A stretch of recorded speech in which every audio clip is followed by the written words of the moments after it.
Welcome to Bala cars. இப்போ நீங்கள் பார்க்க போகிற கார் பார்த்தீங்கன்னா மாருதி சுசுக்கியில் எர்டிகா அப்படிங்கிற காரை பற்றி தான் பார்க்க போகிறோம். வாங்க வீடியோக்குள்ளே போகலாம். இந்த கார் பார்த்தீங்கன்னா மாருதி சுசுக்கியில் எர்டிகா. இந்த வண்டியோட மாடல் பார்த்தீங்கன்னா 2016 மாடல். வீரியன் பார்த்தீங்கன்னா NTI அப்படிங்கிற வீரியன் தான். இது ஒரு டாப் அண்ட் மாடல் அப்படின்னு சொல்லியிருக்காங்க. இது ஒரு டீசல் வண்டி தான். ஓனர் பார்த்தீங்கன்னா சிங்கிள் ஓனரில் தான் அந்த வண்டி இருக்குது அப்படின்ட்டு இருக்காங்க.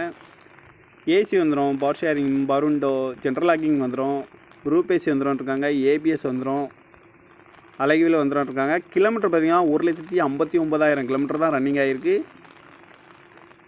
இன்சூரன்ஸ் வந்து லைவில் இருக்குது அப்படின்னு இருக்காங்க. இந்த காரோட ப்ரைஸ் என்ன சொல்கிறாங்கன்னா 8,50,000 சொல்கிறாங்க. ரேட் குறைக்க முடியும்னு சொல்லியிருக்காங்க. குறைச்சி பேசி இந்த காரை பை பண்ணிக்கலாம்னு சொல்லியிருக்காங்க. TN 30 PF 5276 அப்படிங்கிற நம்பரில் தான் இந்த கார் இருக்குது அப்படின்ட்டு இருக்காங்க. கார் பார்க்க வேண்டிய இடங்கள் பார்த்தீங்கன்னா